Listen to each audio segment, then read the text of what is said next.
I am pleased to introduce our next speaker, Dr. Shireen Elbieri. She is a professor of pharmacy practice at Midwestern University College of Pharmacy in Glendale, Arizona, and she's been a previous faculty member at the University of California, San Francisco School of Pharmacy as well.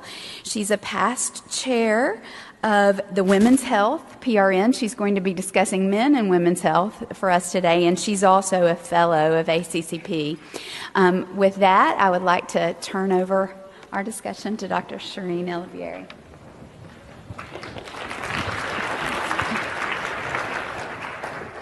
Thank you very much for the introduction.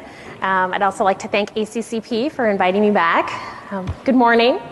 I'm happy to be here today, especially my hometown of Phoenix, and I'm sure you all are happy that this is the last day of the review and we're halfway through, so almost done. We're in the home stretch. Just to get an idea of the audience, how many of you are sitting for the exam? Okay, and how many of you are taking this for recertification? Okay, so almost 50-50. Okay. All right, well, that just helps me kind of know the audience. We have a lot to talk about today, so we're just going to jump right in. I have no conflicts of interest to disclose. The learning objectives for today are going to be to recommend appropriate treatment options for patients with menopausal symptoms, osteoporosis, infertility, and sexual dysfunction. We're also going to be identifying drugs that are considered safe and unsafe in pregnancy and lactation. Also being able to modify contraceptive regimens based on estrogen and progestin-related adverse effects and drug interactions. Also be able to devise a pharmacotherapeutic plan for contraceptive use, for mishaps, also looking at emergency contraception, and then identifying common sexually transmitted infections and recommending appropriate pharmacotherapy. So a lot to cover in an hour and a half today. You can see that we're going to be talking about a number of topics today. Each of these topics could probably be an hour, if not more, on their own, so it is going to be kind of highlighting. We're going to talk first about menopause, then we're going to go into osteoporosis, pregnancy and lactation, contraception. Menstrual disorders is a new section this year within the outline chapter, and unfortunately due to time we're not going to be able to go through that one, but that is an independent study. We're also going to talk about infertility, sexually transmitted infections, and then sexual dysfunction in men. Now, you may be wondering, where's BPH, where's urinary incontinence? That's covered in the geriatric section, and we won't be covering that in this section. So sometimes people wonder, well, we're talking about men's health, how come BPH isn't in it? That's going to be in the geriatric section. Okay, we're going to go ahead and start with menopause. For those of you that are following along in the outlined workbook, this is page 2-143. If you're following along in the slides, the question is there. EL is a 50-year-old woman with hot flashes and vaginal irritation. She's tried exercise, diet, antidepressants, and is unsuccessful. She's otherwise healthy and has no history of cancer or no surgeries. She states that hot flashes are interfering with her daily activities and wants to try hormone therapy. So some of the questions that you might receive on the exam include something like this: which of the following was proved statistically significant with conjugated estrogens and medroxyprogesterone acetate and should be mentioned to EL? So what I like to do in these sessions is to kind of present the question, kind of review the material, and then present the question again and have you use your cards. So for this question, we have increased risk of DVT, decreased risk of stroke, decreased risk of MI, or increased risk of fractures. So let's quickly review some menopause concepts. Menopause is the cessation of menses for 12 months. So it's considered from the time point of the woman's last menses, 12 months after, that's considered menopause. The average age of menopause is around 52 years old. Due to the deficiency of estrogen, women will present with symptoms, particularly those related to the estrogen deficiency, is going to be the hot flashes, the night sweats, and then genital urinary atrophy. And so that's what we're going to be focusing on for the review today. I'd like to talk to you about the hormone regimens that we have. So hormone therapy used to be the mainstay of menopause treatment. At one point, if a woman went into menopause, we automatically put her on hormone therapy. And that's changed a lot with some of the studies that we've gotten. We don't use it as often, but we still use it in some patients. We're just more selective in who we use it in, and we're also more careful with the dosing and for how long the patient's on the medication. One of the common regimens is unopposed estrogen, but this is for women that do not have a uterus. So for women that have had a hysterectomy, they would use estrogen only. If a woman has a uterus, she must have a progestin added on to that regimen. Estrogen increases the endometrial lining, and as such, if you have it unopposed, progestin kind of balances that out and thins out the endometrium. If you have it unbalanced, then the endometrium continues to build and hyperplasia can result, and then leading to possibly cancer, endometrial cancer. So unopposed estrogen for those that do not have a uterus. We have estrogen plus a cyclic progestogen. Progestogen is the umbrella term for natural progesterone and synthetic progesterone, which is called a progestin. So you'll see me referring to progestins a lot. That's a synthetic progesterone. The progestogen is just the umbrella term that encompasses both of those. So if the woman's on an estrogen plus a cyclic progestogen, she's taking estrogen every single day, and then she's taking a progestogen for the last 10 to 14 days of therapy. There's another regimen as well, which is more common, which is the daily regimen, where the woman's taking estrogen daily as well as a progestogen daily as well, kind of a lower dose, usually medroxyprogesterone acetate of 1.5 to 2.5 milligrams per day. And then we have the intermittent dosing, which we don't see too often. This is when a woman will take estrogen every day, and then 3 days on, she's taking a progestogen, 3 days off, she's not taking anything. Then she starts again 3 days on with the progestogen, 3 days off. This is more for patients that maybe are sensitive to the progestin, and this kind of decreases their exposure to it, but it's not something that we see fairly commonly. Okay.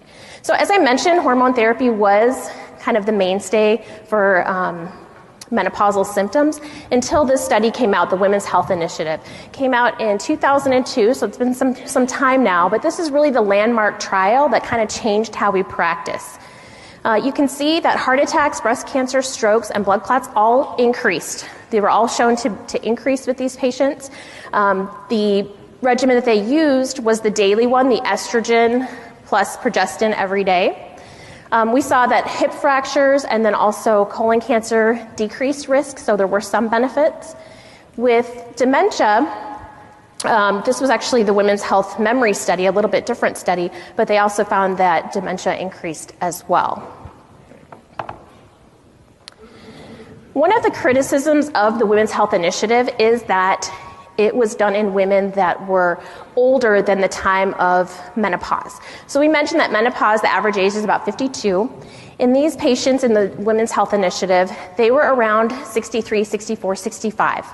So much later, post-menopause, and that was considered to be a criticism of the trial, that perhaps we saw some of these risks due to the patient's age or due to the timing of when we gave the hormones, which was much later than when the woman went into menopause.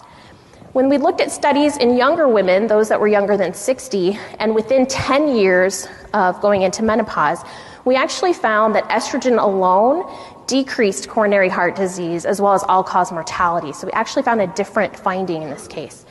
When we looked at hormone therapy of using the progestogen and the estrogen together, we actually found that there was no difference in this younger group.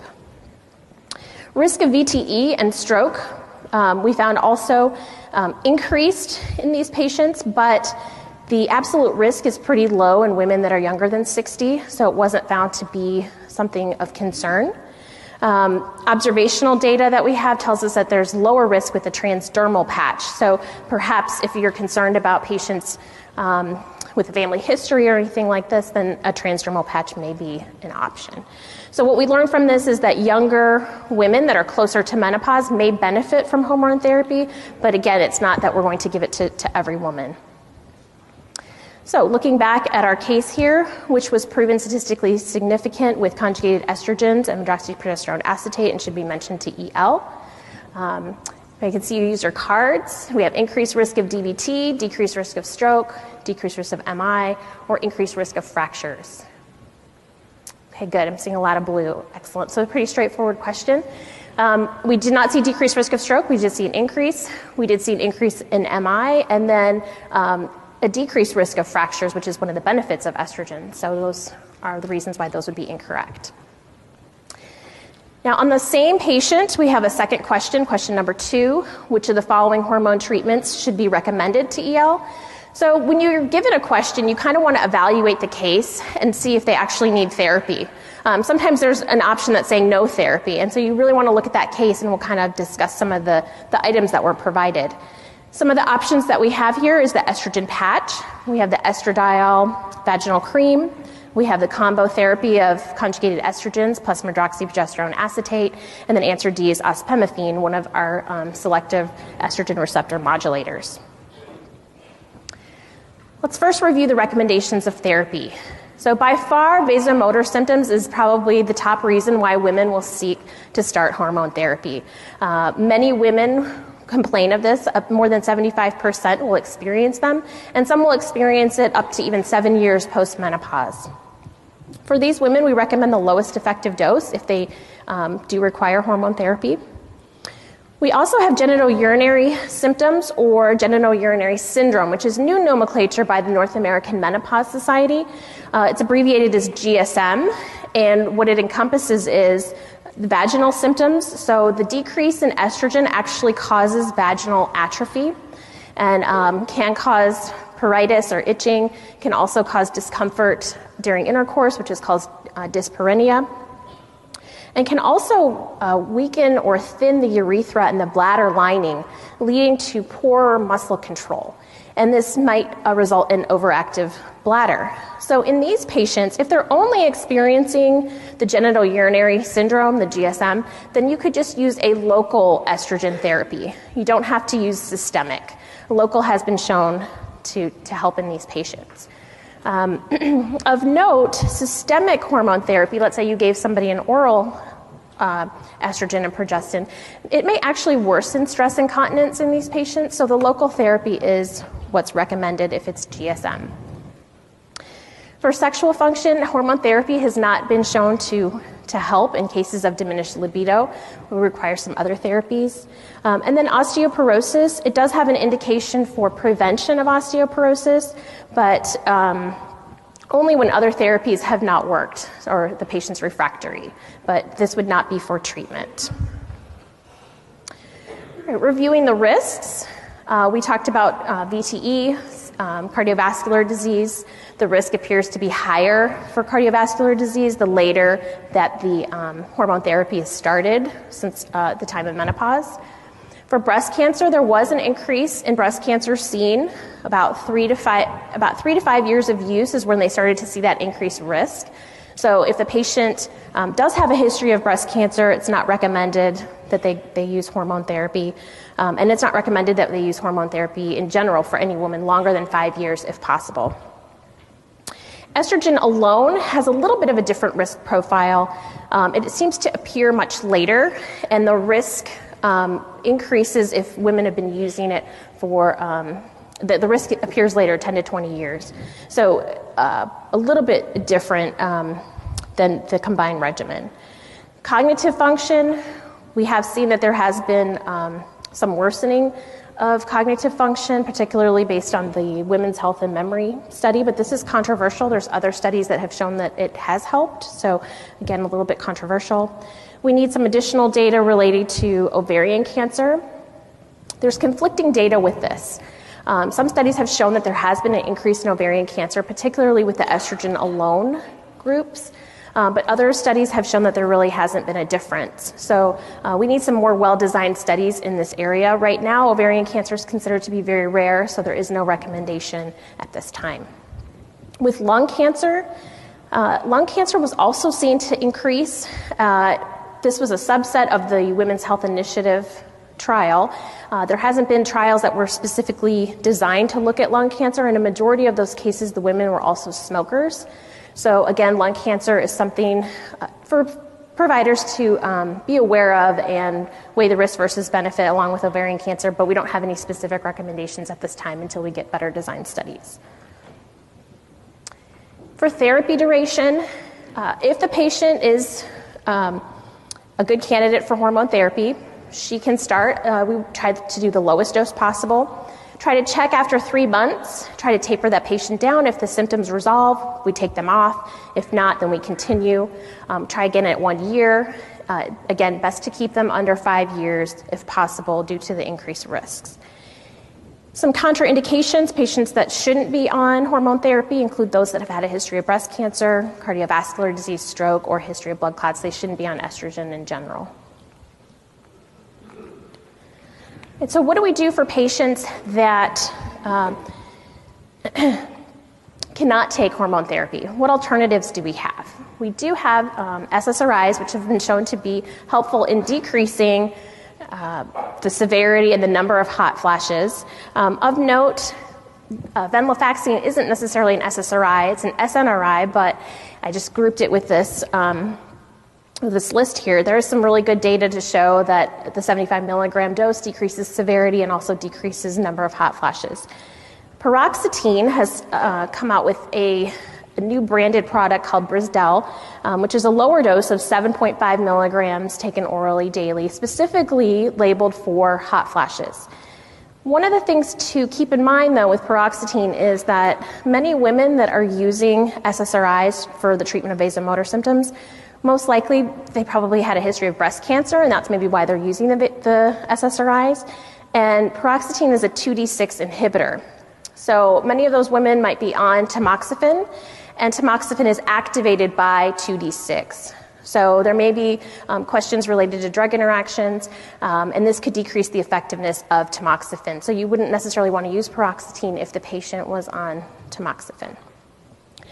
Some other regimens or other medications that are available, clonidine, megestrol, there's some data with those. Clonidine, it lowers the blood pressure, so it may not be the best choice. Megestrol, there's some side effects with that as well. Gabapentin and pregabalin, drowsiness a lot of times is seen, but there's some good data with that as well. Many women may want to try natural herbal products, so the soy or the phytoestrogens. Those still carry some of the same risks. Evening primrose oil, there hasn't really been any good data to show that works. I wouldn't necessarily recommend that. And then black cohosh, there has been some good data with it, but unfortunately there's been cases of liver toxicity, so again, it wouldn't be a good choice. There's also bioidentical hormones that a lot of women will kind of swear by or feel like, oh, this is natural, it was compounded specifically for me. They have these saliva tests where they look at the saliva and they say, okay, your dose is this, and the saliva tests actually haven't been shown to be that accurate. The North American Menopause Society has come out with a statement saying that bioidentical hormones still carry the same risks as the traditional hormone therapy, and that at least with the hormone therapy, it's kind of regulated, whereas with bioidentical, maybe not so much. So that is kind of the opinion of the North American Menopause Society. Right, other alternatives, so we've had some newer agents that have come out in the past couple years. We have conjugated estrogens plus a SERM, so selective estrogen receptor modulator, basidoxifene in this formulation here. And the basidoxifene here is going to act as the progestin, so the patient wouldn't necessarily have to have a progestin on board in that case. It's indicated for moderate to severe vasomotor symptoms and prevention of osteoporosis, which we'll talk a little bit more when we get to osteoporosis. As I mentioned, it can be used instead of the progestin, so you don't have to add a progestin there. It's fairly well tolerated. Generally, abdominal pain or nausea can occur in these patients, but for the most part, it's been well tolerated. We're going to talk about the contraindications for SERMs in the next couple slides. Specifically for vaginal atrophy, we have a SERM known as ospemifene. It's an oral tablet taken daily. It's indicated for moderate to severe dyspareunia caused by vulvar or vaginal atrophy due to menopause.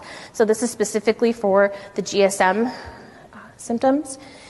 It does affect the uterine endometrium. So in general, local therapy, if they were using an estrogen cream, or estrogen therapy locally, they don't have to have a progestin on board.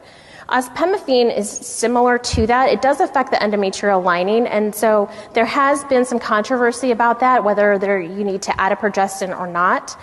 The studies that were done with ospemifene did not have a progestin in addition, but the studies were not that long. They were about a year, so there is a recommendation that providers do monitor their patients. Some providers will still just want to put a progestin on just to be safe, but it's not necessarily required with ospemifene. It's fairly well tolerated. It does cause hot flashes, unfortunately. So if you have a menopausal woman that maybe is not having hot flashes and then you're giving this for the GSM, you might induce some. And then sweating, lots of sweating. So those are some of the side effects associated with ospemifene. Contraindications to ospemifene and SERMs, similar to estrogen contraindications if they have a history of estrogen dependent cancer, DVT, or undiagnosed vaginal bleeding. If we're not sure what's causing that, would be contraindicated there. I think it's interesting that they list pregnancy, nursing, and pediatrics. Hopefully, if the woman's in menopause, she's not pregnant and not nursing and not in the pediatric category, but that is one of their contraindications. We have hepatic impairment. It is metabolized hepatically, so if you have a patient that has liver dysfunction, that might be a consideration. Drug interactions, the 3A4 inhibitors and the inducers do affect ospemifene. For example, rifampin decreases levels. Fluconazole and ketoconazole may actually increase levels even over 50%. So it is contraindicated, fluconazole and ketoconazole. It's not recommended to be used together. It's also highly protein bound, so medications that are highly protein bound would be used in caution with this medication, and then shouldn't be given with other estrogen products. In a sense, this is kind of the estrogen, and so you wouldn't want to give it with another estrogen product. Going back to our case, so we have our patient here. Which of the following treatments should be recommended to EL? So we had the patch, we had the local vaginal cream, we had the combination of estrogen and progestin, and then we had ospemifene. So I can see what you all are thinking. Okay, good. So I'm seeing green. Good. The reason that it's green, we know that she's having hot flashes and vaginal irritation. So she's having systemic issues, so she needs a systemic product because it's hot flashes. If it was just vaginal irritation, you potentially could just do the vaginal cream or the ospemifene. She's tried a variety of different things. She's tried non-pharmacological therapy. She's tried antidepressants that have not worked, so hormone therapy would probably be the next option. We know that she hasn't had any surgeries, so based on this question, I'm kind of assuming that she does have a uterus, so she will need a progestin in addition. Also, it's affecting her quality of life and interfering with her daily activities. So these are kind of the parts of the question that you want to take into consideration when you're taking the exam, for those of you that are taking the exam. I have some references here if you want more information. There's also a newer position statement from the North American Menopause Society regarding vasomotor symptoms, and that's also available on the same website if you're interested. And we're going to go into osteoporosis. On page 151 of your book, we have question 3. Our case is a 71-year-old white woman with a history of rheumatoid arthritis. She smokes half a pack per day, takes calcium 1,200 milligrams in divided doses, and vitamin D 600 international units. She's 63 inches, weighs 140 pounds. Her bone mineral density T-score is negative 2.6 at the hip and negative 2.1 at the spine. Her FRAX score is, for the 10-year major fracture risk is 22%, and for the 10-year hip fracture risk, it's 11%. So which of the following statements best describes the correct diagnosis for RK?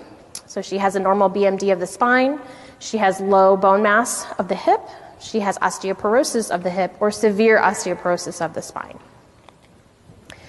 We'll quickly review the definitions. So based on the World Health Organization, we have normal bone mineral density is within 1 standard deviation of the young adult mean. And the young adult mean is that of adults that are 30 years old, what their bone mineral density is. So osteopenia, or low bone mass, is going to be 1 to 2.5 standard deviations below the adult mean. So their T-score would range from -1 to -2.5. And then osteoporosis is 2.5 standard deviations below the adult mean, which the T-score would be -2.5. Some of the risk factors that you want to be aware of, for those of you that are taking the exam as well, if they give you some risk factors, these are some things that you kind of want to be aware of as to why they're giving you this information. We know that women of white race tend to have more risk of osteoporosis.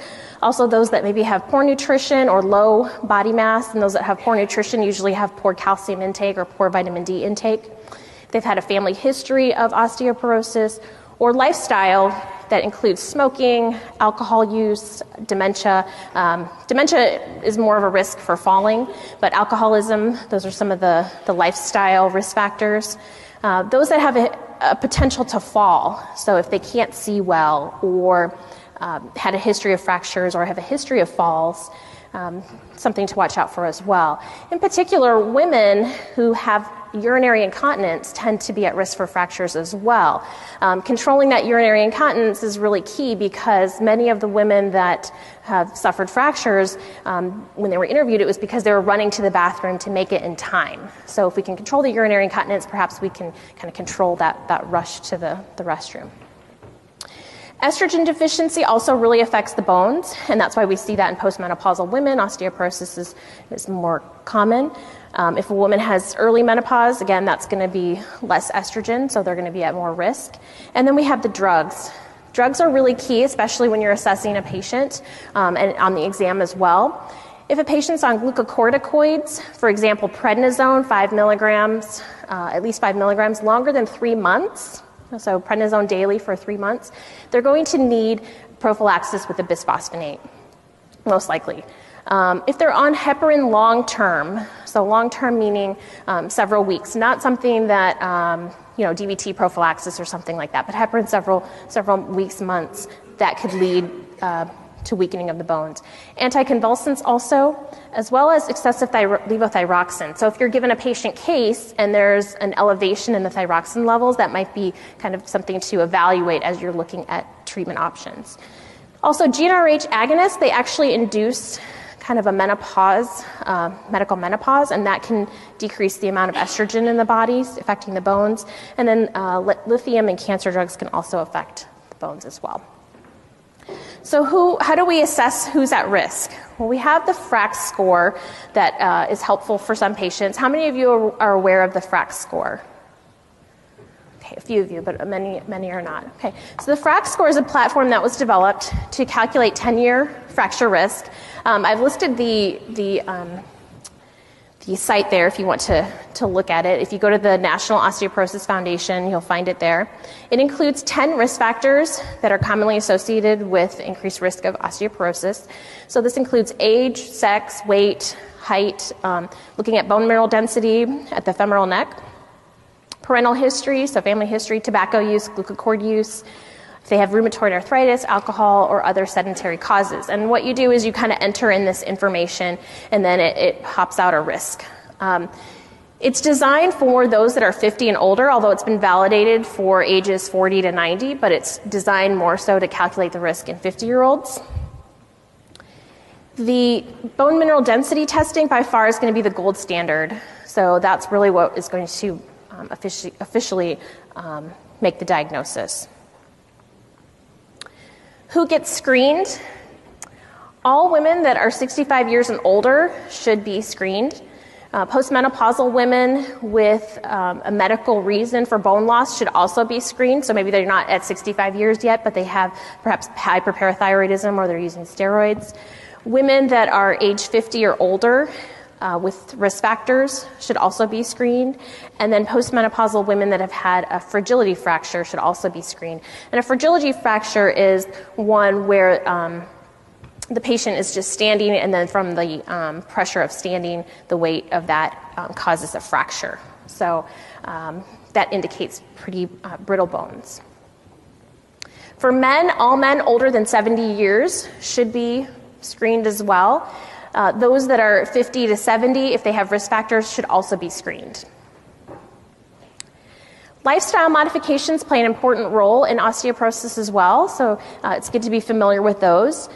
Want to advise the patient to avoid smoking and drink moderate amounts of alcohol, so usually less than 2 drinks per day.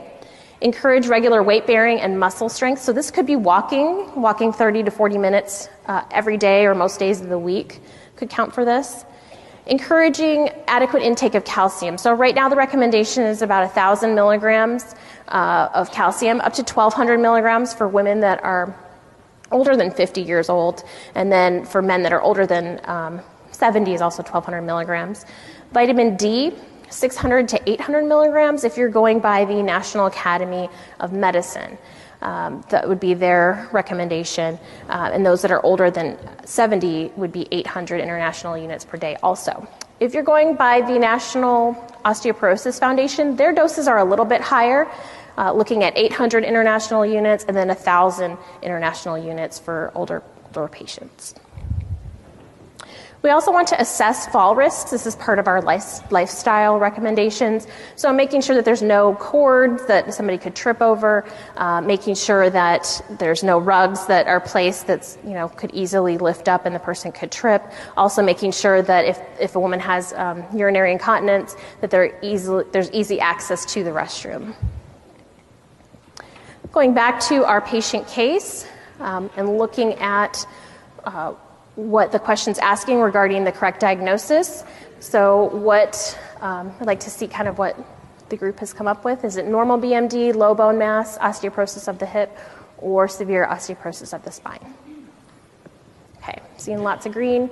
Good. It's going to be osteoporosis of the hip. She absolutely doesn't have normal BMD because both of them are negative 2.6 and 2.1. Low bone mass of the hip, no, it's less than negative 2.5, so it's not low bone mass of the hip. And then severe osteoporosis of the spine, no, because it's only negative 2.1. So the next question then on that same page is, or on that same case is, what is the best therapy? A, we have no further therapy is required. Continue the calcium, same dose of the vitamin D. We have teriparatide subcutaneously daily, along with the calcium and vitamin D as well. Or calcitonin, nasal spray, increasing the vitamin D dose, keeping the calcium the same, or using Residronate 35 milligrams orally every week, keeping the calcium the same and increasing the vitamin D. So let's talk about initiating pharmacotherapy. When do we start pharmacotherapy for these patients? So there's 3 organizations now that have recommendations, and they all have similar recommendations. ACOG also has recommendations as well, which is the American College of Obstetricians and Gynecologists. These are based off of the National Osteoporosis Foundation, the American Association of Clinical Endocrinologists, and then also the North American Menopause Society. So if the patients had a hip or a spine fracture, they automatically are going to get pharmacotherapy. If they have a T-score of negative 2.5, at any of those locations, they're automatically going to get pharmacotherapy. Or if they have a T-score, this is where the FRAX score comes into play. If they have a T-score of negative 1 to negative 2.5, which is kind of that low bone mass classification, and then in their FRAX score, the 10-year probability of a hip fracture is greater than 3%, or if they have a major osteoporotic related fracture risk of greater than 20%, then they're going to get treated. So if they have low bone mass and then also high risk on the FRAX score, they're also going to get treatment. What treatments do we have? We have the bisphosphonates, which are generally the first line. We have the SERMs, calcitonin, teriparatide, denosumab, and hormone therapy. And we'll go through each one of these individually. Bisphosphonates, just to review their mechanism of action, inhibiting the osteoclasts. So if you remember back from your physiology, the osteoclasts are the cutting ones. We have class, the C, cutting the bone, releasing the calcium. So the bisphosphonates actually inhibit that, reducing the bone resorption. The good thing about bisphosphonates is they decrease the risk of vertebral and hip fractures. So this is another key concept on the exam. There are certain medications that decrease vertebral fractures, but not hip fractures, and some that do both. And so it's really good to review that and make sure you know which ones cover hip fractures and which ones don't. Bisphosphonates cover both.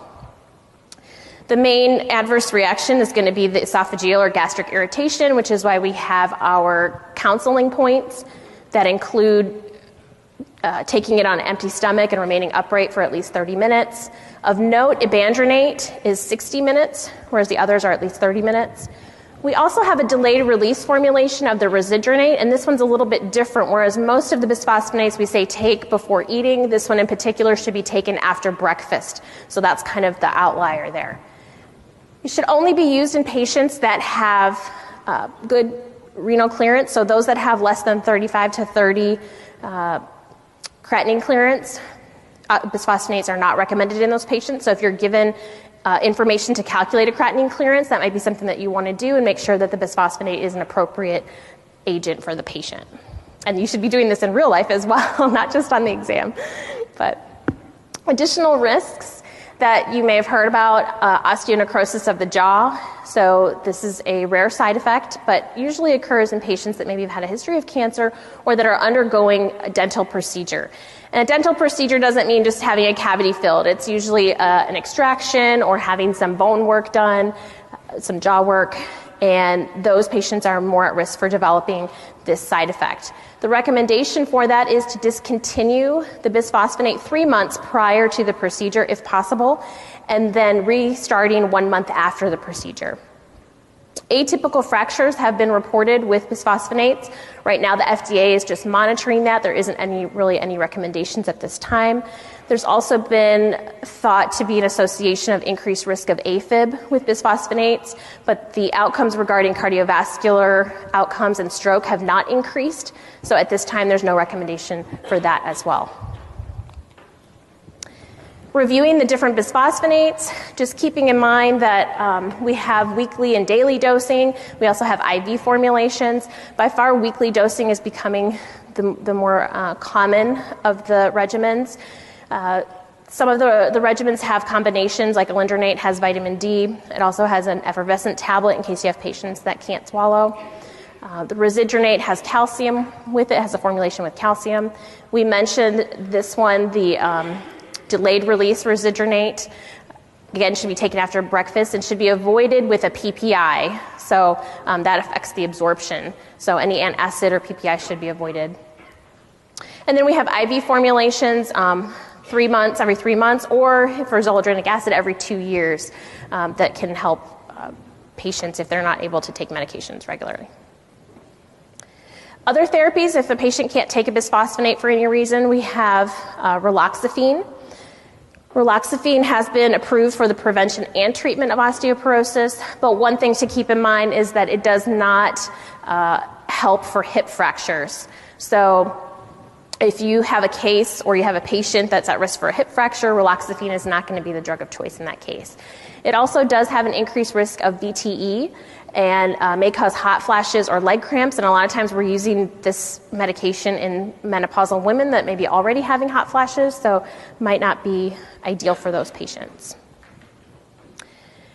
We talked about conjugated estrogen plus basodoxifene, one of the newer combination products. This also has an approval for prevention of osteoporosis in postmenopausal women.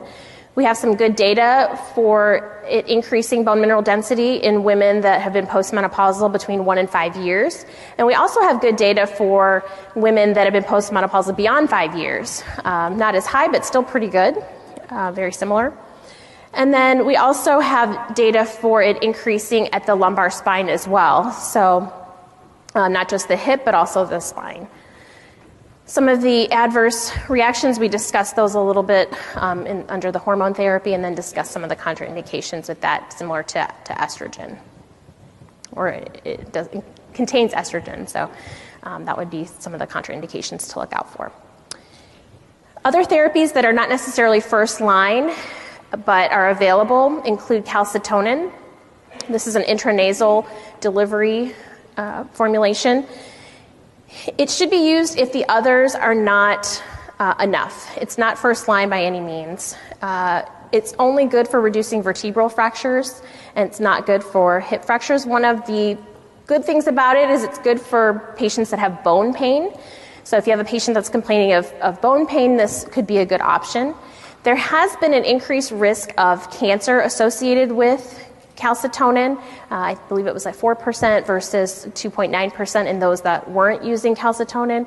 So the FDA is looking at that, but they're not going to remove it off the market. It's just for providers to be aware, and that if a patient has concerns or a history of it, that the risk versus benefit be evaluated in this case. Teriparatide is recombinant human parathyroid hormone. We reserve this for patients that have bone mineral density T-scores of -3. So this is kind of very severe osteoporosis. We may recommend teriparatide. One thing to keep aware of is, or to be aware of, is osteosarcoma. That it's been shown in animal studies, but not in humans, but something to monitor for. Denosumab, this is one of our biologic agents. It's a rank ligand inhibitor, and also via this mechanism inhibits osteoclasts. It's actually a very good agent and kind of moving its way up to second line, if not first line in some patients. You can see that it increases bone mineral density at the hip by 6% and spine 9%, so it's actually a very good agent. Reduces fracture risk significantly.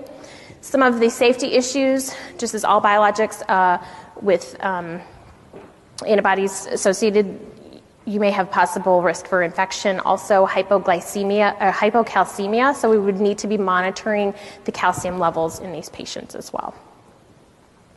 Hormone therapy we discussed is just for prevention only and if these other agents are not working. So going back to our patient case, which of the following would be the best therapy? So no further treatment is required, just continue the calcium and the vitamin D. Teriparatide, continuing the calcium and vitamin D. Miacalcin, increasing the vitamin D to 800 and continuing calcium, or Recidronate, calcium and increasing vitamin D. Okay, good. So answer D. And if we look at the case, again, whenever you get a question, you want to look and see what information they're providing you and how that kind of plays into the case. So she's 71, so automatically you want to be thinking higher doses of vitamin D. She's also at risk, needs to be screened, if that was going to be any of the questions. We see that she's taking calcium. They give you the height, they give you the weight. We also have the scores here, so we know that she automatically qualifies for pharmacotherapy because her T-score is less than 2.5. Also, in addition, she qualifies if this was, let's say -1.5, and this was -2.1, she would qualify because her fracture risk is 22% and 11%. So she qualifies both ways, but automatically because her T-score is low, she qualifies for therapy. So A would not be correct. Teriparatide and miacalcin are not going to be first-line agents, and so the Recidronate is going to be correct along with increasing the vitamin D due to her age. I have some references here for you if you would like to read more and get more information on osteoporosis. So we're going to switch now to pregnancy and lactation. If you're following along in the outline chapter, that's going to be on page 161, patient case 3, question 5. Essie is a 28-year-old woman who would like to get pregnant soon. Her medical history includes hypertension, seasonal allergies, drugs that include lisinopril, nasal saline spray, and folic acid. So, which of the following is best to treat her hypertension while she is pregnant or trying to conceive? So we have options of continuing the lisinopril and adding hydrochlorothiazide. We have discontinuing the lisinopril and all other medications, discontinuing lisinopril and starting labetalol, or continuing lisinopril and adding atenolol. To review some of the general approaches regarding pregnancy, want to make sure that all patients are taking at least 400 micrograms of folic acid prior to conception, at least 3 months if they're planning, 3 months prior to conception. Once the woman is pregnant, then the FDA recommends at least 600 to 800 micrograms daily, 800 being the optimal, and this is to prevent neural tube defects. Also want to assess the current drug therapy. So if you have a patient presenting that is thinking about becoming pregnant or already pregnant, or you're taking the exam and they're giving you this patient case, you want to assess their drug use. As a reminder, a teratogen is a drug or environmental agent that can affect the development of the fetus. And so you want to be screening for those. You want to consider the trimester and the timing of the medication administration. We tend to think of the medications affecting the first trimester and avoiding medications during the first trimester because that's when organogenesis is occurring, and that is true. However, there are some medications that may be okay in the first trimester, but maybe in the second or the third are contraindicated. And so you want to take that into consideration when you're evaluating your patient, looking at the medication and what trimester they're in. Also want to be looking at drug safety versus benefit. So a lot of times there's a thought that, okay, well, we just want to discontinue all medications in a pregnant patient. We don't want her to be on any medications. And that would be ideal, but that's not always the case. In some cases, it's actually detrimental to not treat the disease state. So for example, in epilepsy, if the woman has a seizure while she's pregnant, that could be detrimental to the fetus. So we may need to treat that, as well as hypertension. That could also have some ramifications if we don't treat. So we need to look at the condition as well as the drug therapy to make sure and kind of weigh our risk versus benefit for the patient. The FDA pregnancy risk classifications were developed to help providers decide if a medication would be safe to use in pregnancy or not. And this may be familiar to you. As we know, the category A and B generally meant it was okay to be used in pregnancy. C, we had to kind of look and evaluate. D, we avoided, and X, we avoided. We are kind of going away with this. It's no longer going to be being used, as many of you I'm sure have heard. We're now going to a new labeling system where this will be in the package insert. It was effective last June. And within this summary, there will be a pregnancy section. Within the pregnancy section, there will be a fetal risk summary, which is kind of a quick go-to of information of if this is safe or not, or what the recommendation is. Then there's clinical considerations, so looking at treating the disease state versus treating or using the drug, kind of weighing the risk and benefit. There's also going to be a data section, which is going to include the animal studies or any human studies that we have, and then information for exposure registries. So if you have a patient coming in using the medication, perhaps you can get them enrolled into the registry. There's going to be another section regarding lactation, which is also going to have similar breakdowns in terms of a risk summary, clinical consideration, and then data. And then also looking at male and female reproductive potential. So looking at spermatogenesis or looking at how it might affect ovulation might be an option. And I'm just going to grab some water here. I have it here. Okay. So these are some new labeling changes that you'd want to be aware of in your practice and also for the exam. Some of the known teratogens, isotretinoin, we know is a very strong one. It can induce spontaneous abortion as well as methotrexate. With isotretinoin, you want to be aware of the I-Pledge program that may also be on the exam, knowing that the patient, provider, and pharmacy need to be enrolled in this program, that the patient needs to be on 2 forms of birth control and kind of attest to that or pledge to that so that you can avoid pregnancy and teratogenicity. We know that alcohol, mercury, lead have lots of toxicities. Alcohol in particular can cause fetal alcohol syndrome. To avoid that, thalidomide, we know that there were limb deformities from it. Looking at some of the other agents, tetracyclines can affect the teeth in the infants as they grow. If vitamin A can cause skin issues if there's too much of a high dose. Statins and ACE inhibitors are contraindicated, also teratogenic. Diethylstilbestrol was an agent that was used several years ago, but they actually didn't see the issue until much later when the girls, grew up and became women, and developed vaginal adenocarcinoma. So we didn't see that risk until much later. So sometimes teratogenicity doesn't necessarily present immediately. It may be something later in life. Warfarin should be avoided in pregnancy. There's some unique and rare cases if a woman has been refractory to other therapies or has a heart valve. In some cases, warfarin may be allowed, but in general, we avoid warfarin. The anti-seizure medications also, unfortunately, have a lot of teratogenic effects. If you have to have a patient stay on one of these medications due to the frequency of seizures, for example, carbamazepine, then you're going to want that patient to be on higher levels of folic acid. So you're going to want to have them on 4,000 micrograms of folic acid rather than 400. They're going to need higher doses.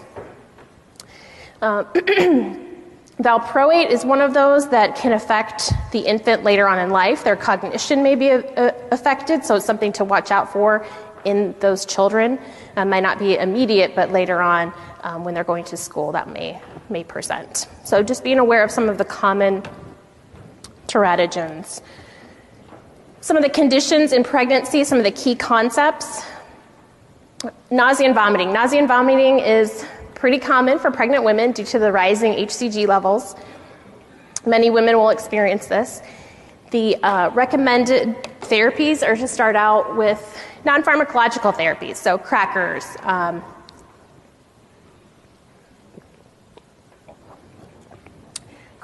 or sometimes inhaling alcohol swabs sometimes, or lemon scents have helped some patients.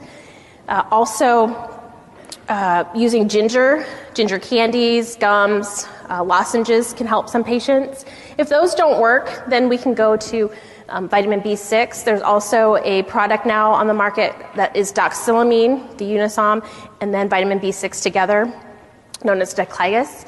That's in your handout, in your outline book. That can be used. We can also use antihistamines such as dimenhydrinate or diphenhydramine. Ondansetron can also be used. There is some controversy with that about it increasing QT prolongation. However, many OBs are still providing this as an option. And then metoclopramide is kind of your last line agent in terms of using it for nausea. And this is severe nausea that's refractory to treatments.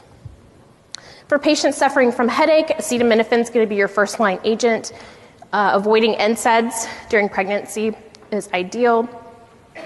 Aspirin sometimes will be used after week 12 to prevent preeclampsia in those patients that are at risk for it.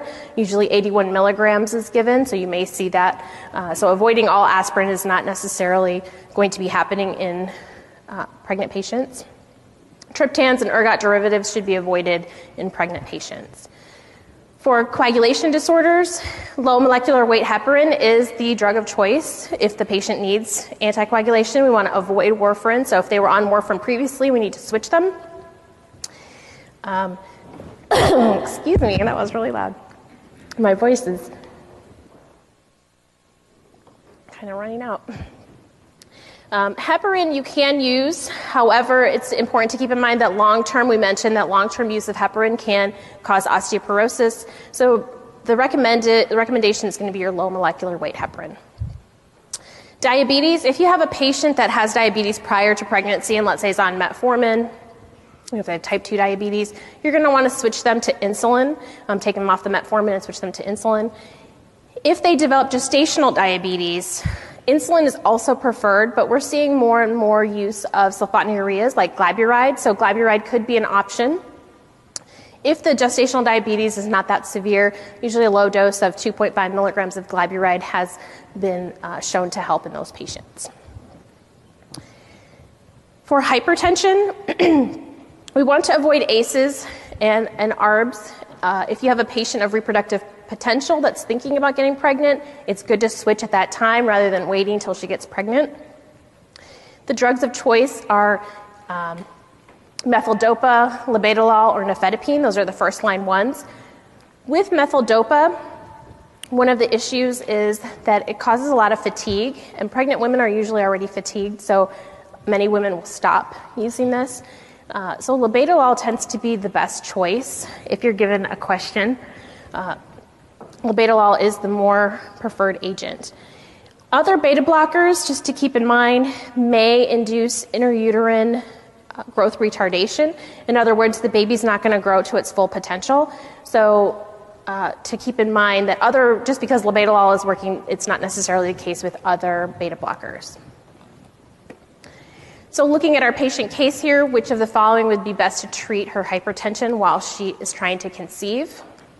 I'm going to see some, okay, good, I'm seeing some green. Good, so we're going to discontinue the lisinopril because it is a teratogen. We're going to start labetalol. We're not going to keep the lisinopril on, so answer A and answer D are off. In addition, atenolol can cause uterine growth retardation. Also, discontinuing lisinopril and all other medications is not appropriate in this case. We don't want to discontinue all medications. Oh, thank you. We don't want to discontinue all medications because we do need to treat the hypertension in this patient.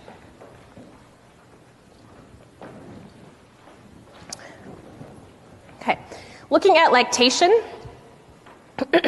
we want to consider the risk versus benefit. So again, looking at do we need to treat the disease state versus not treating and seeing what the risk versus benefit is.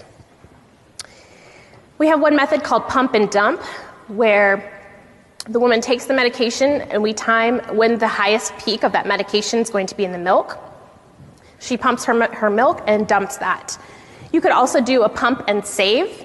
Pump and save would be that you find the timing right before she's supposed to take her medication. She pumps the milk and saves that milk, then takes her medication. So we know that there's a least amount of drug in that milk. You want to choose drugs with a shorter half-life. So longer half-lives means they're going to stay in the milk longer. Also want to pick those that don't enter human milk. And those that enter human milk tend to be highly lipid soluble, so we can look at the traits of the medication. They also tend to be lower molecular weight and low in protein binding. Also need to consider the mother's genotype. This comes into play particularly with pain medications. And there have been some case reports of women being ultra-metabolizers of certain opioids and more of the drug getting into the breast milk, and unfortunately the infant getting too much and passing away. So looking at that might be something that we'll consider in the future, particularly with pain meds. The American Academy of Pediatrics had a very nice publication out in 2001 that kind of looked at all the different medications to see which ones would be in breast milk, which ones are contraindicated and shouldn't be used. With their recent update in 2013, they refer everybody to use a reference called LactMed, and I will go over this resource now. But they do, within this update, talk about pain medications and a few other medications and give some recommendations. So with pain medications, it's best to avoid narcotics, if possible, mainly due to the one reason that we discussed, that if we can't predict how much the infant's getting for some women. Short-term use of NSAIDs should be okay. If the infant doesn't have any cardiovascular issues, NSAIDs should be okay. Vaccines can also be given while the woman is lactating. However, we do want to avoid smallpox and yellow fever. Those are the two that have contraindications. Otherwise, vaccines can be given during breastfeeding. Diagnostic agents. So iodine contrast agents can be given. Usually they just ask the woman to withhold breastfeeding for at least 24 hours. If they're taking a radio-labeled contrast, then they need to wait 3 weeks before they can restart breastfeeding. This article also talks about galactagogues. Galactagogues are used to increase milk. So, for example, fenugreek or metoclopramide. They don't necessarily recommend those. Limited use for the fenugreek. A lot of lactation nurses recommend this, but the data there isn't that solid, so they don't necessarily recommend it. As well, common herbal products are mentioned in this handout, and then also looking at treating alcohol, tobacco, and substance abuse. The recommendation for smoking cessation, nicotine patches are okay to use in lactation. However, the others like Varenicline or bupropion should not be recommended in breastfeeding. Some of the drug information resources, which is kind of a new part of the outline for the exam, knowing some of the drug information resources. So I've added this section, which is kind of new. One of the key things I just want you to know is that the LactMed is what the American Academy of Pediatrics recommends that you utilize if you're looking for medications in lactation. It's available to everyone. It's through the NIH. There's a book called Medications in Mother's Milk by Thomas Hale. We also have Drugs in Pregnancy and Lactation, and then also Micromedics and some of the subscription products available to help guide you in terms of selecting a medication for your patient. Okay, we're going to go into contraception.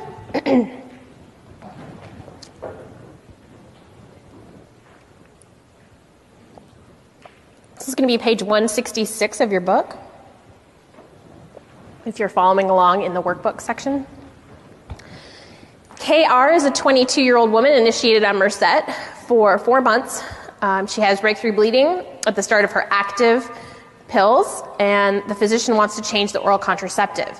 Which of the following on her formulary is best for the physician to prescribe? So you may be wondering, a lot of you may be working in the hospital setting and not necessarily the AmCare setting, and may be wondering why this is on there. This BPS still tests on this related to being board certified in pharmacotherapy, so we're covering it in this section. Looking at the formulary, what medication should we switch her to? Should we continue her on the Merced? Should we switch to Riclipsin? Should we change to Loestrin 21 or change to Lacina? How do we decide? Well, we need to look at the properties. And a lot of times on the exam, they might give you a chart like this and then ask you to decide what would be best for the patient. So we're going to go through how to figure out what we should switch our patient to. Reviewing contraceptive methods, we have the oral tablet, patch, and ring, which are in the combined estrogen and progestin. We have progestin only, and we have non-hormonal methods. Looking at combined contraceptives, looking at the contraindications, it's very important to be familiar with these category 4 indications. Those that are postpartum, less than 3 weeks, it's contraindicated. The reason being, when a woman is pregnant, she's in a hypercoagulable state. So less than 3 weeks, they should not be using a combined hormonal contraceptive. If it's between 3 and 6 weeks and she doesn't have any risk factors for VTE, meaning not obese, not having past history, if she has a past history, most likely you're not going to put them on estrogen anyway, but didn't have a C-section or other surgery, then you could start them at that point. One thing to keep in mind is the breast milk supply. So a lot of times the combined hormonal contraceptives can decrease the milk supply. So if you have a patient that doesn't have a good milk supply, using a combined hormonal contraceptive would not be ideal. If the patient has VTE risk factors, then you're going to want to wait till at least 6 weeks postpartum, and then at that point you could start a combined hormonal contraceptive if there's no issues with breastfeeding. Smokers that are older than 35 years of age, again, the combined hormonal regimen would be contraindicated, and a smoker in this setting is going to be someone that smokes more than 15 cigarettes per day. If they have multiple risk factors for cardiovascular disease or uncontrolled blood pressure, vascular disease, or history or current DVT, again, that's going to be a contraindication. Any issues with liver, the hormones are metabolized via the liver, so that would also be a contraindication. Also, issues related to increased risk of VTE, so if they have just recently had surgery or they have thrombogenic mutations such as factor V Leiden, again, those are going to be contraindicated. Or any other history of cardiovascular disease most likely will be contraindicated. For patients presenting with a migraine, if they have migraines alone with no aura, that's not a contraindication. But if they do have an aura, then it is a contraindication. So keeping that in mind, if the patient it presents to you this way, or if you have this on the exam and they tell you the patient had a migraine with aura, then you're not going to want to select a combined hormonal contraceptive. Also, if they have a history of breast cancer, then usually we're going to avoid hormones in this patient. Some of the side effects to be aware of, the estrogenic ones usually include nausea. So if the patient's complaining of nausea, usually we can just decrease that estrogen dose. If they have got bloating, usually it's cyclical weight gain, or if their blood pressure goes up, that's usually related to the estrogen component. Also, breast tenderness or fullness is related to the estrogen. For progestational or androgenic, this again is common for women. Usually some women will start a birth control product and then say that they've developed acne or changes in libido. This is again going to be related to the androgenic property or hair loss. For some women, majority of women, acne actually improves. That's because estrogen has increases something called sex hormone binding globulin. And the sex hormone binding globulin actually binds up excess androgens or circulating androgens. So if women have acne mediated by androgens, birth control a lot of times will help. But there are some women that will break out, and if they do, it's related to the androgen property, and we just need to decrease that. When we're looking at the different side effects, nausea, acne, and breakthrough bleeding are the top ones. Breakthrough bleeding is the number one reason why women will discontinue birth control products. We mentioned that nausea is related to the estrogen. Usually these side effects go away with time. We recommend that women stay on the product for at least 3 months. So you want to look at that timing. And if you have a patient that comes to you complaining about this, looking at how long she's been on it, or if it's on the exam, how long has the patient been on the product. For nausea, they could take it at bedtime, take it with food. That sometimes helps. If they have acne, then we can either increase the estrogen activity, because that's going to increase that sex hormone binding globulin, or pick something that's less androgenic if we're given the properties to select from. For breakthrough bleeding, you want to look and see when the breakthrough bleeding is occurring. We also want to rule out other causes, so you want to make sure that it's related to the birth control and not something else like endometrial hyperplasia or cancer or pelvic inflammatory disease. If the patient has been on it for at least 3 months and is still experiencing breakthrough bleeding, then we're going to want to switch that patient. And when do we switch? So I like to think of estrogen, starting with E, estrogen early. If the breakthrough bleeding occurs early in the cycle, then we're going to want to increase that estrogen dose. So if it occurs in the first 14 days, or if they do not get a menses, so they start their placebo pills, they're supposed to get a menses at that time. We call that a withdrawal menses. If they don't get that menses, that means that there's not enough estrogen, because estrogen, as I mentioned, builds up that lining. And if you don't have enough estrogen, you're not going to build up that lining. So that would indicate a need to increase estrogen as well. If the menses continues into the active cycle, so the patient got their menses during the placebo week, and then now they're starting their active tablet, but the menses didn't go away. Usually the menses goes away after the first day or so of taking the active tablet. If it doesn't go away, then that means that there's more estrogen that's needed as well. So these are all considered early in the cycle to increase the estrogen property. When do we change the progestin? Well, if estrogen is early, progestin is going to be late. If the patient is suffering from breakthrough bleeding in the later part of the cycle, the last 14 days, then you're going to want to increase the progestational component. If it's happening mid-cycle, it's hard to tell, so you're going to do increasing both estrogen and progestin. So going back to our patient and looking at the kind of information that you're given, she's been on this birth control product for 4 months. It's happening at the start of her active tablets. Which would you pick? So if it's at the start of her active tablets, is that early or late in the cycle? It's early. And what did we say was early? Estrogen. So we're going to want to increase the estrogen component. So if we look at what she's already on, she's on the Mercet, which has a low estrogen property. Really what we're going to be concerned with is going to be the estrogen, right? So we need something that's going to be a little bit more. So we're looking at the other two options. These are low, low. So the only option that we really have, this one is the one that went up a little bit into intermediate. So what would be our choice here? She's already been on for 4 months, so continuing at this point is not the best. I'm seeing a lot of red. That's correct. We're going to change to Riclipsin because that one, the estrogen property actually increased, went to intermediate. The other two are low, so those would not be the options. Okay, next question is patient case 5, question 7 on page 178. LM is a 37-year-old woman going to get married. She needs birth control, wants children in a year. Past medical history includes hypertension for the last 2 years. GERD, admits to drinking 2 glasses of alcohol or wine per week. She's a smoker, half pack per day. So half pack is 10 cigarettes usually. So she doesn't necessarily meet that definition, but given her age and hypertension, probably kind of puts her in a riskier category. Medications are listed there, hypertension medications, and then omeprazole and occasional ibuprofen. We have her height and her weight. So which of the following would be best to recommend to her? The contraceptive patch, the oral tablet, combination of ethinyl, estradiol, and drospirenone, norethindrone, progestin only, or medroxyprogesterone acetate injection.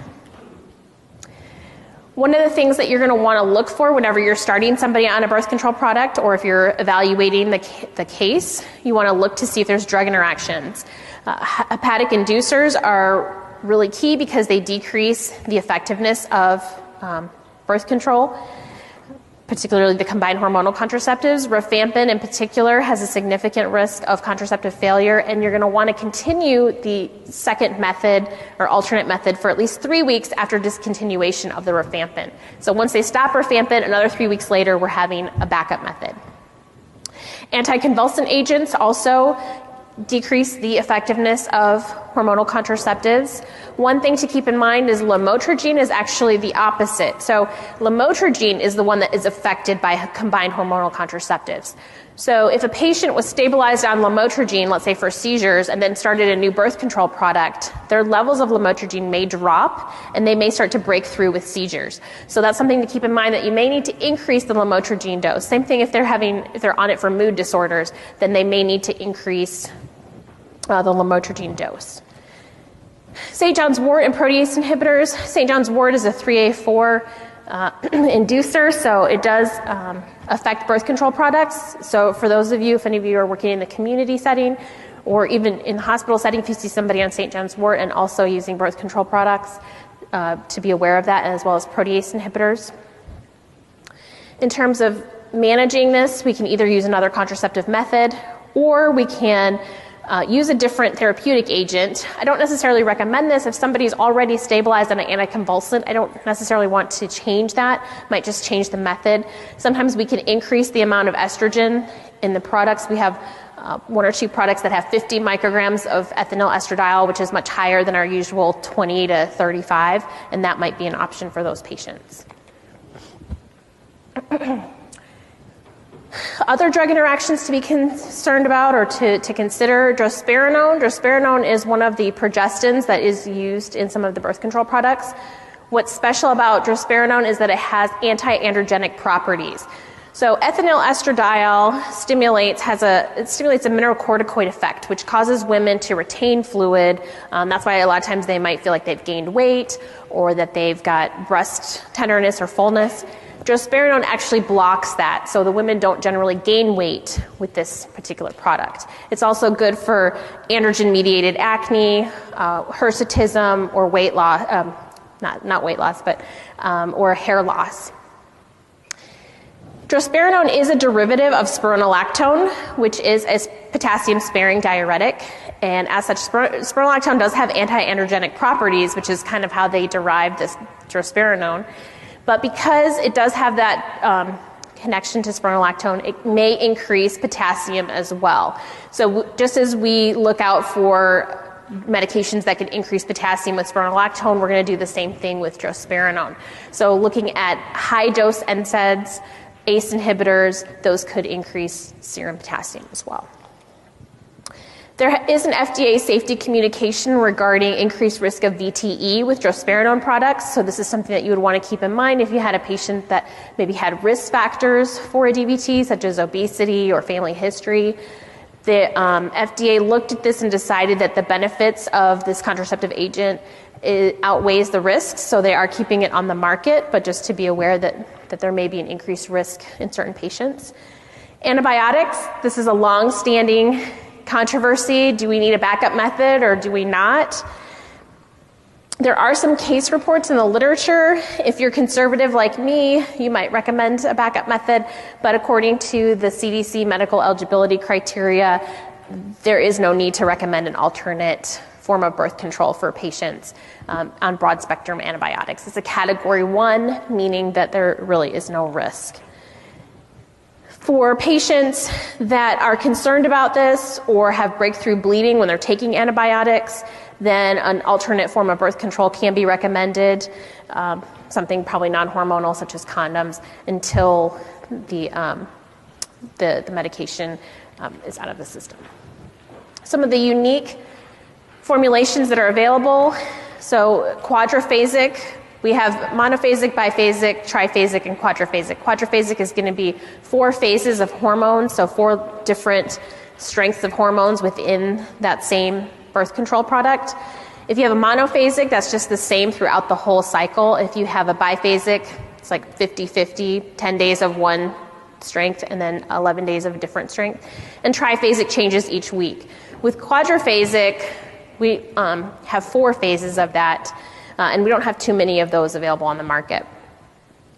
There are some products that contain folic acid as well, ethinyl estradiol in the 30 and the 20, combined with drospirenone. One of the reasons that they say the manufacturer said that this was so great is if the woman gets pregnant, she will have folic acid on board, so she'll be safe for that. But the question is, the product is for preventing pregnancy, so what does that say about your product there? But it is good overall, because we do know that sometimes people do end up pregnant on birth control, so it's good that they have the folic acid in there. We also have low estrogen products. Majority of estrogen products are around 20 to 35 micrograms of ethinyl estradiol. We have some lower dose ones that are 10 micrograms. So if somebody has a sensitivity to estrogen or just wants lower amounts, unfortunately there's a lot of breakthrough bleeding on these products, so something to keep in mind. We also have extended regimens to review. These are good for patients that perhaps get migraines or headaches when they go onto the placebo pill, or if they have severe cramping during menses or anything that they don't want, they can have less periods. We have 3-month formulations, 1-year formulations. The problem with these is that breakthrough bleeding is very common, up to 41% of women. Sometimes it takes up to 6 months for this breakthrough bleeding to kind of resolve. So some patients may not want to stick with this particular one. Okay. Non-oral formulations, we have the patch and we have the vaginal ring. Key concepts for the patch is that it's less effective in women that weigh more than 90 kilograms.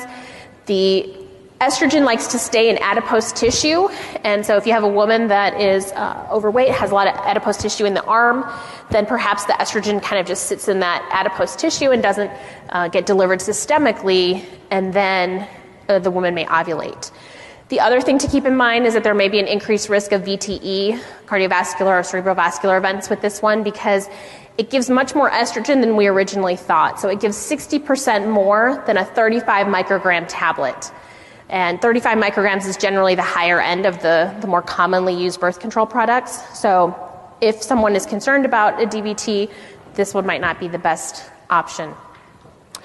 Did have a call one time, and I like to tell this story kind of every year. Had a call one time where a patient called in and said, "Oh no, we woke up and the patch was on my husband. What do we do?" It's okay. Your husband got a little bit of estrogen. He's going to be okay. But the question is, how long has it been off of you? So if it's been off longer than 24 hours, in that case, then they're going to need a backup method. If it's less than 24 hours, then they will not. And I have this information outlined for you in your outline booklets. For the vaginal ring, it's inserted once, left in for 3 weeks, and then 1 week off. That 1 week off is kind of the placebo week. That's when the woman will have her menses. You want to make sure that the patient understands that this is a vaginal administration. I had a student one year that was on rotation with me that was at a college pharmacy, a pharmacy on a college campus, and the person went in and asked him, said, "I don't know if the ring is working that well." And she showed it to him, and she was wearing it like a bracelet. And so if any of you have seen what it looks like, I actually, when he told me that story, I was like, what? But then if you've seen it, it looks like one of those kind of gummy bracelets from the 80s, and it does look like a bracelet. So you just want to be sure that the patient knows that it should be for vaginal administration. They need to bend it and then insert it vaginally. If it is if it's taken out and it's been out more than 3 hours, then they will need a backup method as well. And this is also outlined in your handout as well. Moving on to progestin only. Progestin only, key thing with the pills here is that it needs to be taken at the same time every day.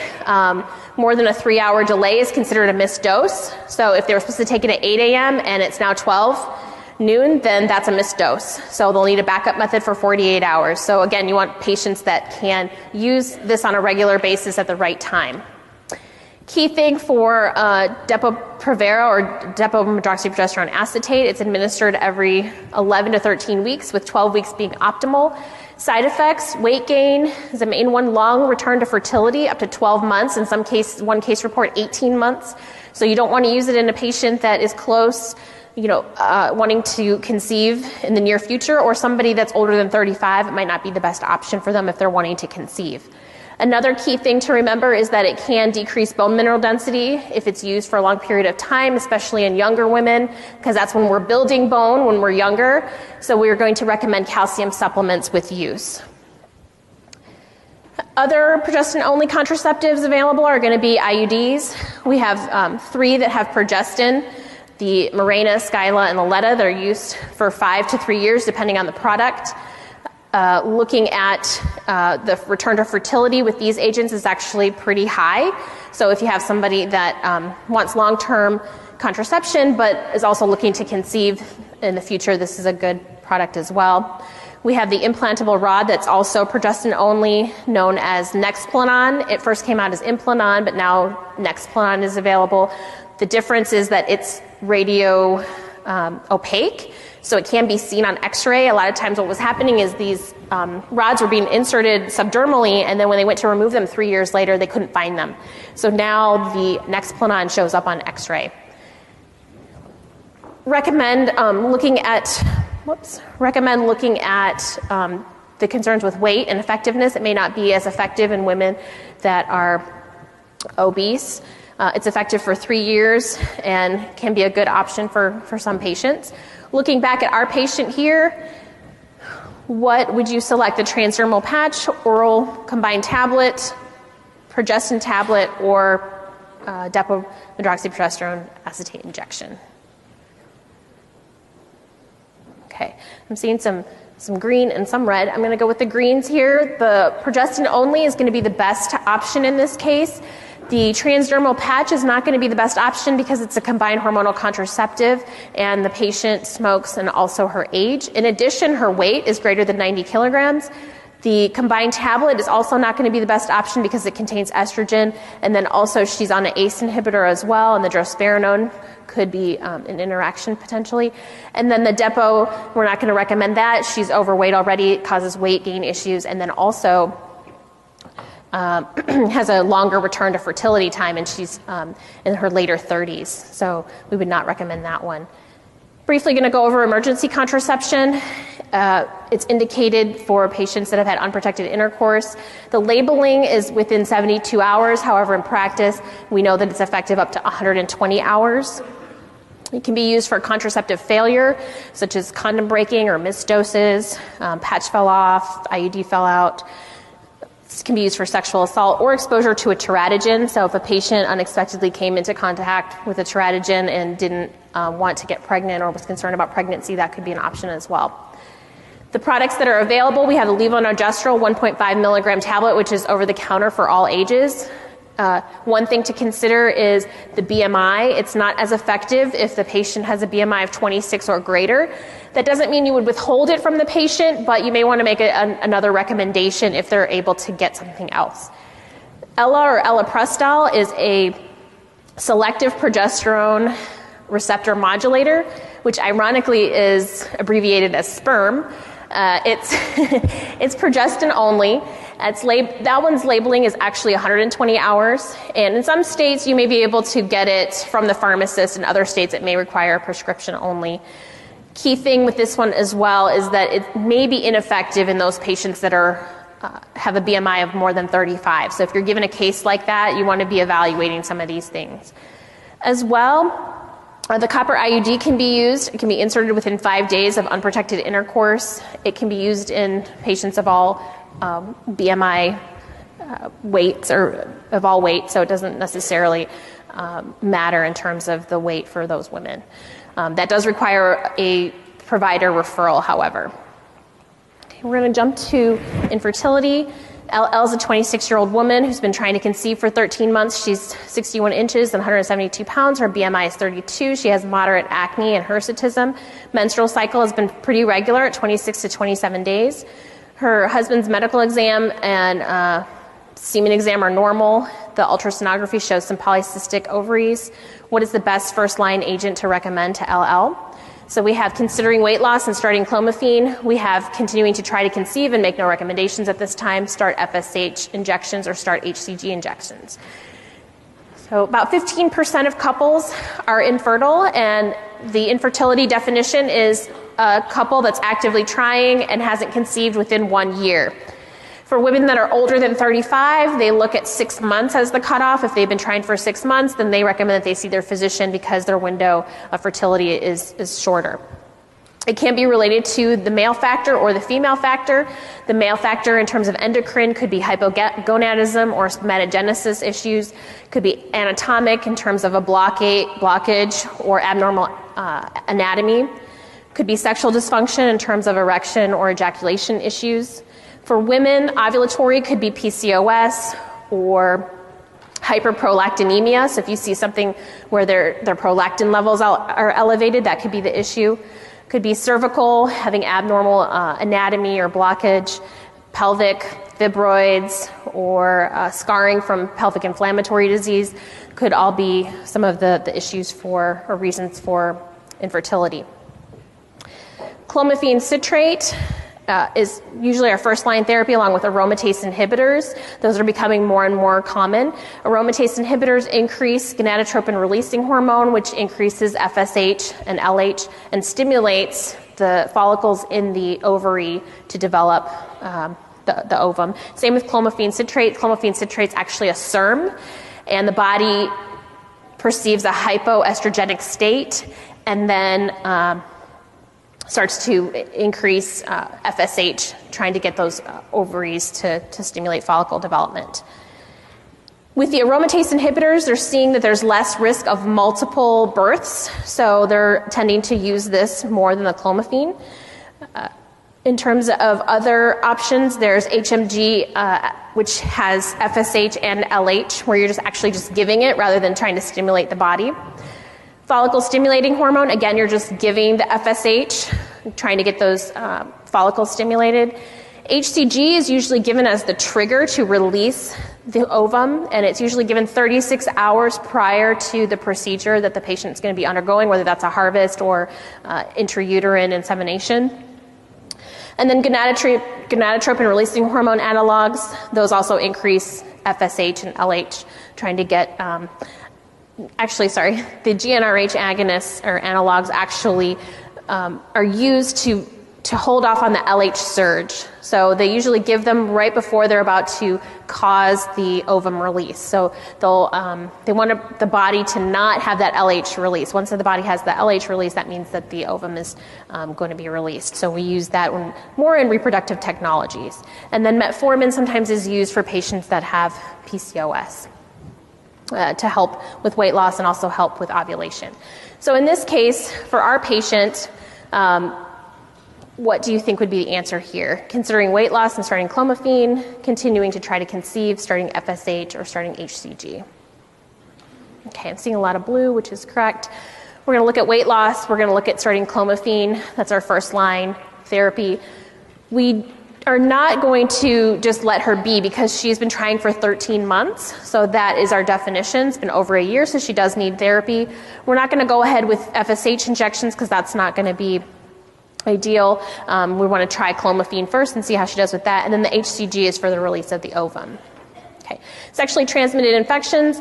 This had a recent update. So I have listed the update there for you for 2015.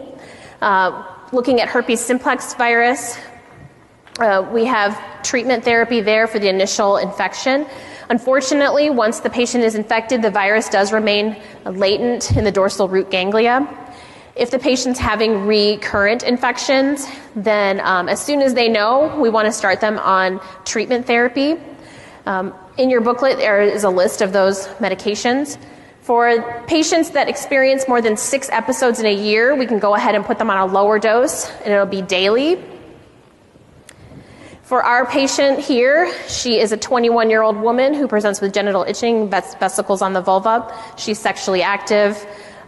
She has a partner with a history of herpes. Her partner doesn't always use a condom, and she's initiated on cyclovir. Which of the following statements would be true regarding her herpes infection? The treatment will decrease the risk of recurrent herpes infections. The treatment will shorten the duration of the symptoms and infectivity of the initial infection. Treatment will decrease the severity of recurrent herpes infections, or treatment will prevent the virus from remaining latent in the dorsal ganglia. Okay, so the answer is going to be B. The treatment is going to shorten the duration of symptoms and the infectivity of the initial infection. Unfortunately, it's not going to decrease the severity of the recurrent ones. It's not going to prevent the virus from coming back. It's going to stay in that it's going to remain latent. And so unfortunately, that she'll have recurrent episodes. The second part of this question, so 10 months after her initial herpes infection, she's coming back. This is her 7th to date. Which one would you recommend? So we have the valacyclovir 500 2 times daily for 5 days whenever she notices a recurrence beginning. We have acyclovir orally 3 times a day used 10 days whenever she notices recurrence. Suppressive therapy with famciclovir 3 times a day, or suppressive therapy with valacyclovir daily, 500 milligrams daily. Okay, the answer is going to be D. This is going to be a lower dose. It's going to be a daily dose suppressive. If we look, it's 7 to date, and if it's more than 6, then we need to treat. This is a higher dose, usually a treatment dose as well. This length of therapy is also a treatment dose, so those would be incorrect. Other sexually transmitted infections to be aware of and know their treatments. Syphilis, the drug of choice is going to be benzathine penicillin G. Or doxycycline if the patient can't take the penicillin. For chlamydia, it's going to be azithromycin 1 gram, single dose, or doxycycline 100 BID for 7 days. One of the key changes is going to be for gonorrhea treatment. So it used to be in the past that we did ceftriaxone 250 IM plus azithro or doxy because we're treating chlamydia, because a lot of patients present with a co-infection. In this case, we are no longer recommending doxycycline for the treatment of gonorrhea when we're doing the double therapy. It's only going to be azithromycin. So if they give you the option of azithromycin as one and then doxy as another, it's going to be azithro. They're showing a lot more resistance to the doxycycline and fluoroquinolone, so we no longer use that when we're looking at gonorrhea treatment. For sexually transmitted complications, infection complications, urethritis, prostatitis, or pelvic inflammatory disease. Urethritis, if it's non-gonococcal, you go ahead and treat for chlamydia. Also consider Mycoplasma genitalium, which we used to treat with doxycycline, so it was kind of covered, but no longer there's high resistance rates and high resistance rates to azithromycin as well. And so it used to be in the past we would treat gonorrhea with our ceftriaxone and then our azithromycin, and it would cover both. But in this case, it's not. So if the patient doesn't get better, then you can put them on moxifloxacin if you're suspecting Mycoplasma genitalium. I know I'm a little bit over time. I just have a few more slides, if you would bear with me, if that would be okay. With our patient case here, MA is a 24-year-old woman. She's presenting with severe abdominal pain, fever, dysuria, and vaginal discharge. She's had multiple male partners. Past medical history is unremarkable except for genital herpes. We have the medications there listed. We also have some vitals showing a temperature, heart rate, blood pressure. We see that she has adnexal tenderness and cervical motion tenderness, and also vaginal discharge. So which of the following would be the best therapy? And actually, I think we might have. So which would be the best therapy for this patient? What's happening here? If we're looking at pelvic inflammatory disease, this is a very serious complication of sexually transmitted infections and needs to be treated right away. It can result in sterility, can cause scarring and result in sterility. The recommendation is to use parenteral treatment until the patient has had clinical improvement for at least 24 hours, and then you can switch to PO. The recommended regimen is going to be cefotetan 2 grams IV every 12 hours or cefoxitin 2 grams IV every 6 hours, plus doxycycline IV or orally every 12 hours. We have some other regimens if the patient can't take a cephalosporin, such as clindamycin plus gentamicin. We also have amsulbactam plus doxy as another alternative, or ceftriaxone intramuscularly once plus doxy with or without metronidazole.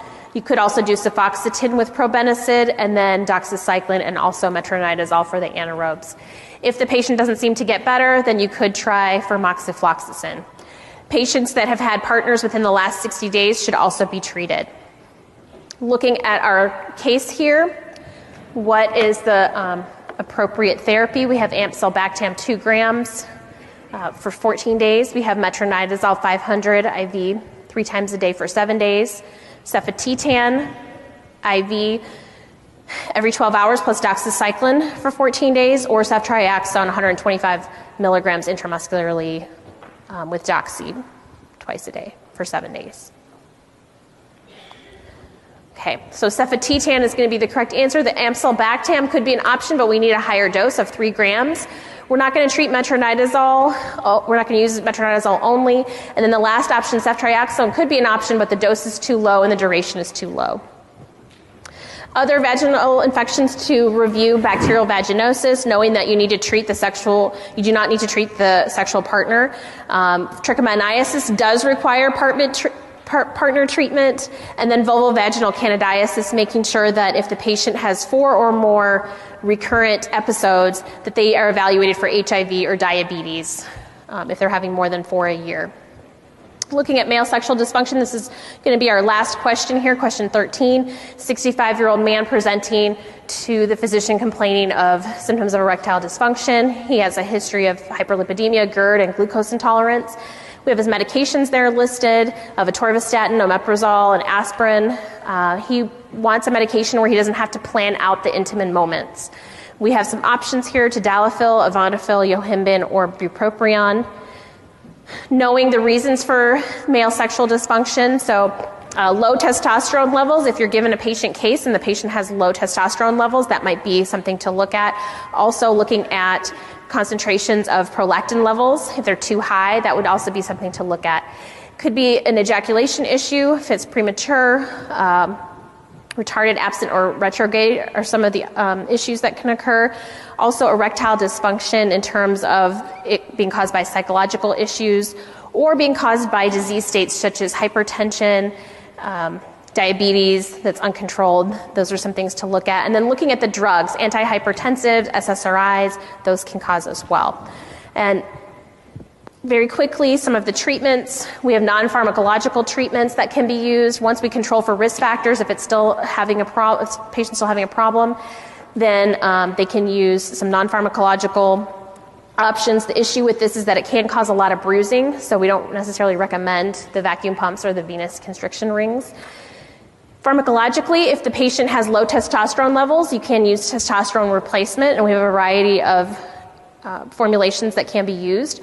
Also, yohimbine, it's over the counter, but it's an alpha-2 antagonist, and we don't necessarily recommend that, but you might have patients ask you about it. Alprostadol injections or pellets are good, but they're also cumbersome for the patient to use and not as pleasant. SSRIs can be used for premature ejaculation. By far, the phosphodiesterase type 5 inhibitors are what is going to be first-line therapy. You want to make sure that the patient's not on nitrates. This is a key thing. Causes severe hypotension. Drug interactions, you want to screen the patient for drug interactions such as macrolides, antifungals, or protease inhibitors. Those are going to require a almost 50% dose change in the PDE dose. Also, using alpha agonists, so some patients may have BPH and they're on an alpha antagonist. You want to make sure that they're not taking a PDE5 as well, because that can cause severe hypotension. Looking at the medications, knowing which ones are hepatically and renally dosed, and then knowing that vardenafil can cause QT prolongation as well, in case you get a patient case like that. There's this table here that kind of gives you some of the general recommendations, different things regarding food, regarding hepatic dosing or renal dosing. The key thing that I just want to highlight is that the vardenafil oral disintegrating tablet may not be interchanged with the regular oral tablet. The disintegrating tablet has much higher levels, and so if the patient is doing well on one dose here, that's not to say that they're going to do the same on the other dose. So looking back at our patient here, of the options that we have, tadalafil is the only one that can be taken daily and doesn't have to be planned out. Avanadafil and the others usually need to be taken 30 minutes to an hour prior to intercourse. Yohimbine we don't recommend, and bupropion a lot of times is used for sexual dysfunction in women that are taking SSRIs. So the answer then is going to be tadalafil.